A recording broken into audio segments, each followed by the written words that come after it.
Well, for some time over the course of this summer, we're looking at two questions. First, what does Jesus call us to do? And that's summarized in Matthew 10, 7, and 8, where Jesus sent out the disciples and gave them 5 things to do. And this is a summary of what you'll find throughout the Gospels, but it's kind of concisely put there. Jesus told his disciples as they were going out, announce good news, and he told them what it was. The kingdom of heaven is near. Cure the sick, raise the dead, cleanse the lepers, cast out demons. So Jesus calls us to do 5 things, and all of them perhaps are things that are kind of outside our imagination of what's possible. They're quite challenging, except for the first one, announce good news that the kingdom of heaven is near. When you're announcing that the kingdom of heaven is near and doing the other things, curing the sick, raising the dead, casting out demons, cleansing lepers, then it's apparent that people don't have to wait. So the announcement that the kingdom of God is near is not saying, well, in 10 days or maybe a couple years, maybe by the end of this century, Jesus will come back. It's saying that the kingdom of God is near right now whenever lepers are cleansed, whenever the sick are healed. The kingdom of God is near. Whenever demons are cast out, the kingdom of God is near.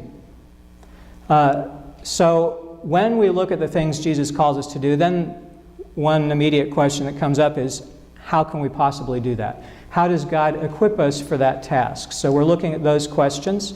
And last week, as we looked at announcing the good news that the kingdom of God is near, we briefly just mentioned a couple gifts that God gives that help with making announcements, with help telling people the good news. One is the gift of teaching, and that many people in this congregation have the gift of teaching. They've also had the profession of teaching, and teaching people about God is a God-given gift. Another gift from God that helps in that task is the gift of evangelism. So some people are equipped. Everybody can tell people the good news about Jesus. But some people are so good at it that they have success far beyond everybody else's success. So some people are average, and some people are way above average because they have the gift of evangelism. Some people have the gift of exhortation. These are people who are able to tell others things they don't want to hear in a way that they can accept it. It's an extraordinarily valuable gift. Today we're looking at 2 other gifts. One is the gift of knowledge, which we'll just mention, and then we'll get to the gift of wisdom.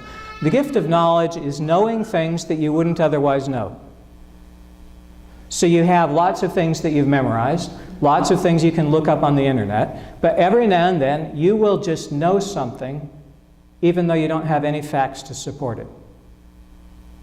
Maybe you'll know it's the time to take an action, whatever it is. There are many, I've walked through this building, I don't know how many times, but over the course of the years I've walked through this building many times. On occasion, I go through the whole building checking all the doors. After we've had a youth group retreat, after there's been people who don't know the building, just because they're not used to the building, so I check all the doors and windows. But most of the time, I walk by all the doors and windows without thinking about them at all. Every now and then, over the course of the last many years, I have walked by a door and I've known, I need to lock that. I look at the door, it looks fine. Go up to the door, push it, and it pops open. It looked like it was locked, but it was not. You can't tell when these doors are closed but not locked. You can't tell by looking at them. But as I walked by, I knew that it was unlocked. Well, that's the kind of thing that God will do in giving the gift of knowledge. Something that you don't know comes to your consciousness, and you know it without memorizing anything, without having any facts. So there are a lot of things in research that have been discovered because someone suddenly had an inspiration out of the blue. They were doing the work, doing experiments day after day, but it wasn't the experiments. The experiments didn't pay off at all. They had a flash of insight in a different direction. Often helps to do the work, to position yourself so that you're actively looking. But sometimes God gives us a gift of knowledge without any reason for us in terms of the natural, looking things up. The main thing we're going to focus on today is the gift of wisdom, which is somewhat related, but obviously different. You may know someone who has all the knowledge and no wisdom, no common sense. I'm not asking you to identify them, but maybe you know someone like that. They know lots. They could be on Jeopardy. They could be on one of the networks, but they're just not at all wise. The gift of wisdom is separate from the gift of knowledge. Someone who has the gift of wisdom can look at facts that everybody else sees and make a connection that nobody else notices. Can interpret things in a way that nobody else, after the fact, many times people can say, oh, that's exactly right. Sometimes people don't say that's exactly right. Sometimes the person with the gift of wisdom is ahead of the curve, and it takes a while for the rest of the world to catch up and say, yeah, that's true. But they are able to see things that others can't. It's a very helpful gift. It's worth asking for. At the end of this message, we'll give you a chance if you want to ask for it. But I'm going to spend the bulk of my time today telling you that it's good, but not enough. Wisdom is helpful, but it's not enough. If all you have is wisdom, it's not going to help you very much. But if you have wisdom, it's a great help. So, first story from Matthew 13. Jesus came to his hometown and began to teach. This is at the beginning or middle of his ministry, middle of Matthew. Jesus came to his hometown and began to teach, and they were astounded. They couldn't believe the things that he was saying. It was awesome. It was amazing. Where did this man get this wisdom and these deeds of power, they asked. So notice in their question what they have noticed. They have noticed Jesus is doing deeds of power. He's healing people, he's casting out demons, he's doing miracles, there's amazing things happening, and what he's saying is wise. These short stories that are so easy to remember, they have lots of power and they're very helpful. How did he get all this wisdom? Where did he get the ability to do these deeds of power? All right, so notice in their question, they themselves understand that Jesus is wise and is doing things no one else can do. And then notice their reaction. They say, is this not the carpenter's son? We know this guy. He grew up here. We know his parents. His dad was a carpenter. We know his mom. We know his brothers. We know his sisters. Where then did this man get all this? He went to our schools. And their attitude is, who is he to have something that we don't have, since he came from the same circumstances? There's a story that I don't know if it's true or not, that motivational speakers like to tell, that if you have a whole bunch of buckets and crabs in a bucket, the crabs will keep each other from getting out. Because anybody that tries to escape gets pulled back by the other crabs. I don't know if that's true or not. It's certainly true that they all move around a lot, and it's difficult to escape because everybody's in motion and your footing is always changing. But there are people who try to keep other people from doing better. There's a game show a while back that had one of the lifelines, one of the things that you could do to try and stay in the game was you could ask the audience, what do they think? And the way television shows work, if they're successful in one nation, they're often imported to other nations. When this particular show was imported to Russia, they had to cancel that lifeline and substitute another one. Because in Russia, when they asked the audience purposely told them the wrong answer. Nobody wanted them to succeed. It's just a different cultural dynamic. So these people maybe are Russians, or some group that thinks like that. Where did this man get all this? It's not fair.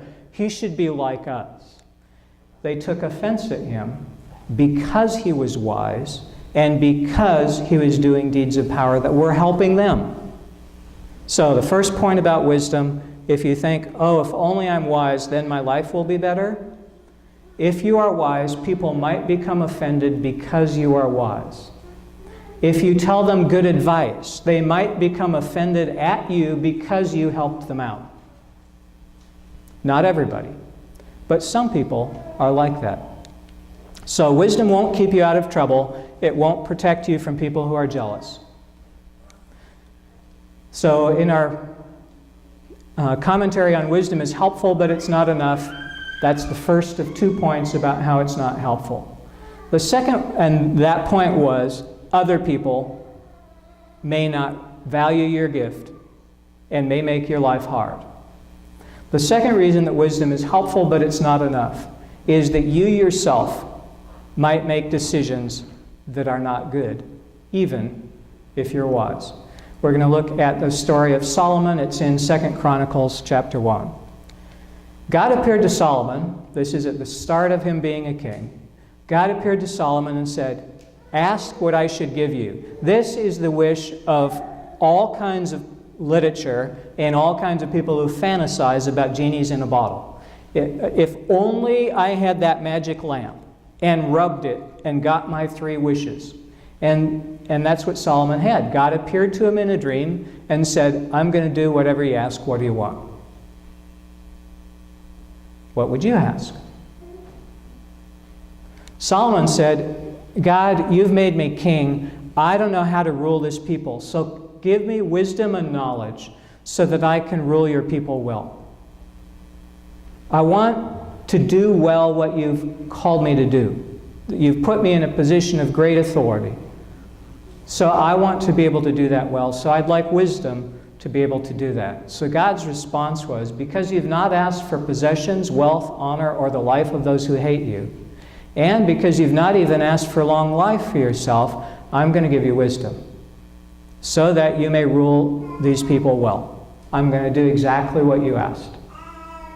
And in addition to that," God said, "I'm going to not only give you wisdom and knowledge, I'm going to give you riches and possessions and honor." So there's probably all kinds of people since then who thought, now, if God asks me that question, I want to be sure to ask for wisdom so I get everything else. But it's not exactly the way it works. But in Solomon's case, it was. Solomon asked for wisdom because he was asking a request for others, really, rather than for himself. God said, "I'm going to give you that so that you can rule others well, but I'm going to give you everything else that you've desired, or that other people would desire, riches, possessions, and honor, in abundance of what anybody else will have after you or have had before you." It's going to be a pinnacle that nobody else achieves. Pretty awesome.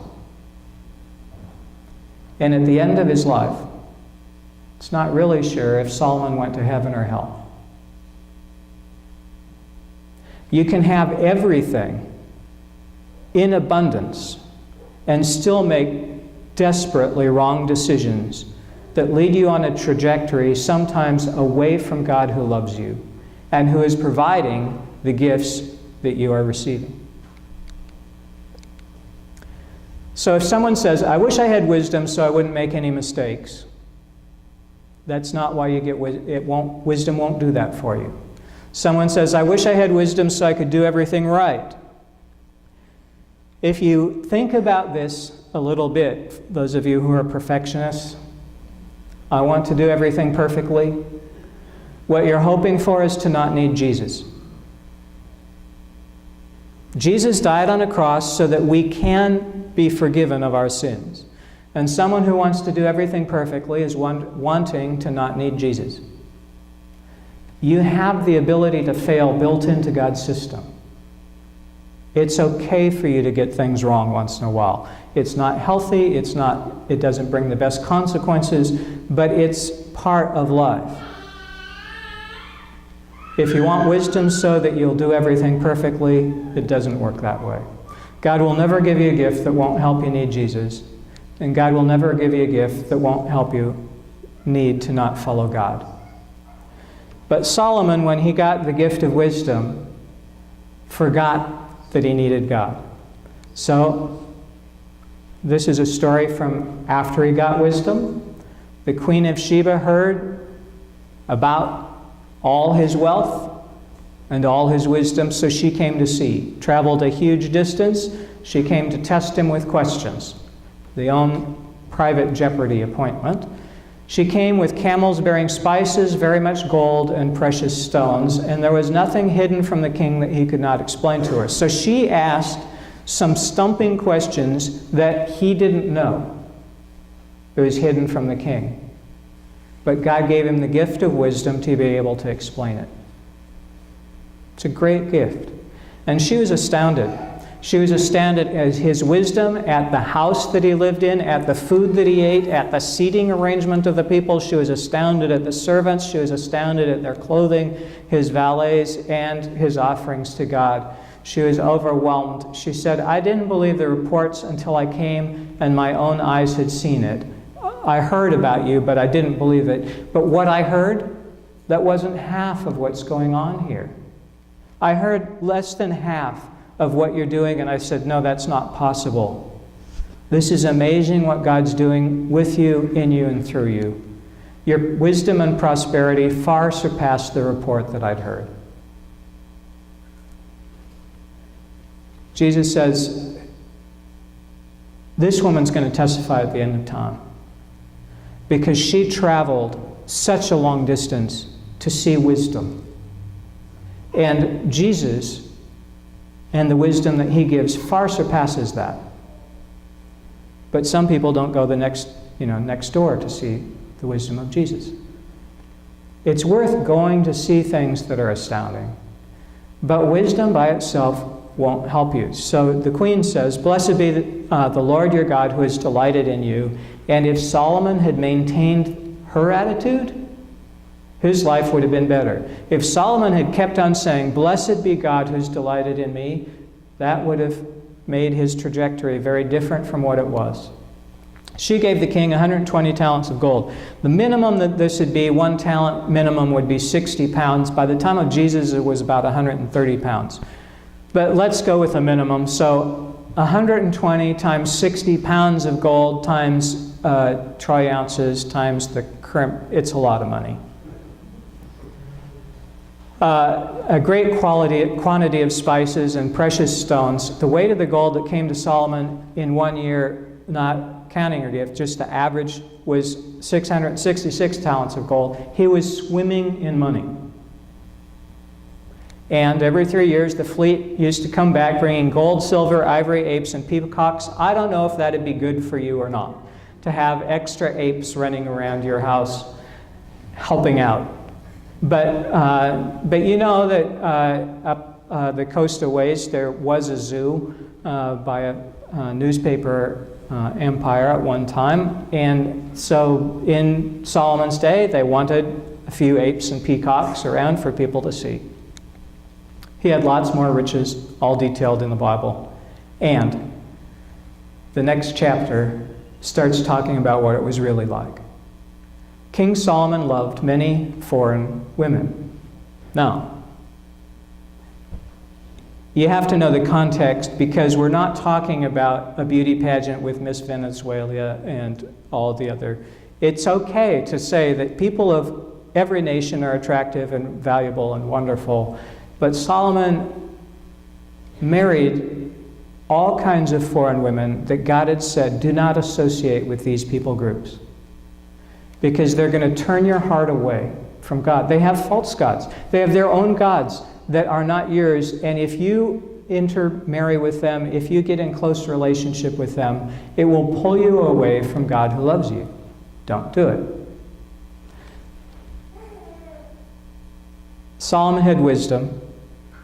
What made his life go down to despair eventually was that he began making choices that opposed what God had told him and what God told all people.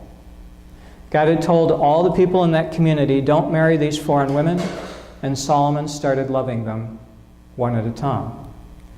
So the Lord had said to the Israelites, you shall not enter into marriage with them. They will surely incline your heart to follow other gods. But Solomon clung to these in love. So among his wives were princesses, and you notice there's a gap there So maybe it says beautiful princesses, but it's actually a number that's missing from that line. Among his wives were 7 princesses. And if you know the story of Solomon, you know there's still something missing in that sentence. It's still a number. It could be something like a dozen, 7 dozen. That'd be kind of frightening. Way too many. But in Solomon's case, it wasn't even 7 dozen, it was 700 princesses. At some point, you should be able to figure out, 500 didn't satisfy me. 501 probably is not going to be any better. You'd think someone with more wisdom than anybody else could figure that one thing out. I'm unhappy at 500. No, if I have one more potato chip, that'll do it. There's many people that think, if I just get one more of something that's not satisfying me now, then I'll be happy. In Solomon's case, if I just have one more princess. But also in Solomon's case, if I just have one more drink. And for many people, if I just have one more promotion. My life isn't together yet, my life isn't happy yet, but if I just have one more promotion, that will do it. Some people, if I just have one more kid. Or if I just have one more vacation. Now, all of those things might be good. A vacation might be good. Having another baby might be good. Having a promotion might be good. But if you set your hope on that and not on God, you've completely missed it. It's God who gives life, not your promotions, not your spouses, girlfriends, boyfriends, not your kids. Kids are awesome, but it's God who makes your life worthwhile. Among his wives were 700 princesses, and Solomon, the wisest man in all the earth, couldn't figure out 700, that ought to be enough. And he also had some concubines. You'd think, really? But when someone is pursuing something that's not helping them, not working, often they're too blind to see it. So you'll see someone who's striving for that next promotion, and everybody around them can see it's not going to help, and they can't tell. He had 300 concubines. His wives turned away his heart, the scripture says. I don't think I would have written this line in scripture, so I'm going to just take it at face value that his wives turned away his heart. But really, if you have 700 wives, your heart's not focused on God. If you have an addiction and you're continuing to pursue it, you're pursuing that addiction, not God. That's okay. There are many times when Christians are broken and unable to escape a particular sin. And God has mercy in those circumstances. But if you just make it your pursuit for whatever, becoming CFO, having a certain number of things, if you make something your top goal above everything else, you will miss out.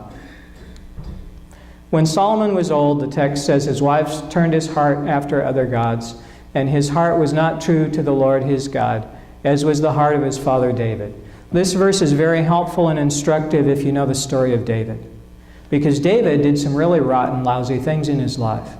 But he had the heart that pursued God. So David committed adultery.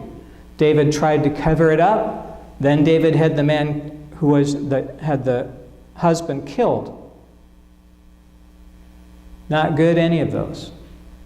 But he was forgiven and lived in the mercy of God and lived under the cross of Jesus, even though he was before Jesus' day.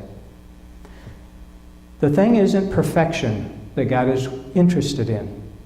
You can have lots of mistakes in your life, but what's your heart like? What are you pursuing? Just as David can have some really tragic things in his life, there can be someone whose life is completely exemplary, but they have no interest in God. Their heart's not in the right place. So it's not about perfection. David wasn't perfect, but Solomon failed because having failed like David, he didn't pursue God. Solomon followed the gods of the Sidonites and Ammonites. He built a high place, that means a worship space, for the god of Moab and the Ammonites. He did the same for all his foreign wives. How many? Yeah, way too many false gods. The Bible, in recounting the kings after Solomon, there's a steady decline. This king was bad, the king after him was worse, the king after him was worse, the king after him was really bad, the king after him was worse, but Solomon sets in place the entire trajectory. There's nothing that any of the people after Solomon do, sorry, it's probably this way for you. There's nothing that any of the people after Solomon do that Solomon didn't set up. All the idolatry of Israel, Solomon, the wisest man in all the world, imported into the nation that was supposed to be God's alone. Wisdom's helpful. It won't do it all. He writes, "Whatever my eyes desired, I did not keep from them. I kept my heart from no pleasure." And he concludes, "This was my reward for all my toil. I deserved it. I was worth it. But I found that it was all a vanity and a chasing after the wind, and it was nothing to be gained." He ended his life in despair, knowing it was worthless and hopeless. His final conclusion of Ecclesiastes is this, and it actually is one of the things that he wrote that is true. "The end of the matter," he said, "is that all has been heard. Fear God and keep God's commands. For that's the whole duty of everyone." That's the one thing Solomon did not do that turned his good story into a tragedy. If you will keep God's commands, you don't need to be wise. If you will keep God's commands, there's lots you don't need, because that by itself will be enough. If you have everything else, all the riches, all the wisdom, all the possessions, and don't follow God's commands, you will end your days like Solomon, in tragedy. We're going to take a moment for prayer. And during the hymn after our prayer, if someone wants to be prayed for to receive wisdom, I'm just going to have you come up quickly. There's a Bible passage that said that the person who followed Moses, Joshua, received wisdom because Moses laid his hands on him and prayed for him. I don't know that you'll get anything by coming forward and me laying my hands on you, but we're going to try it if you want wisdom. Maybe that after hearing this, you say, "I don't want wisdom, I want to follow God." That would be a fine conclusion. If you only get wisdom, it's not enough. We're going to take time for prayer. God, thank you that you are so merciful, that in your book you lay out the stories of people who are both extraordinarily honorable and people who are not. You lay out the lives of people who are extraordinarily blessed and people who are not. And you are able to show us through their examples how having so much wealth may or may not be valuable. Having so much opportunity may or may not be good. We ask that you help us to keep focused on you, and when we are blessed, to not put our eyes on the blessing, but to keep our eyes on you. We thank you and we praise you. Amen.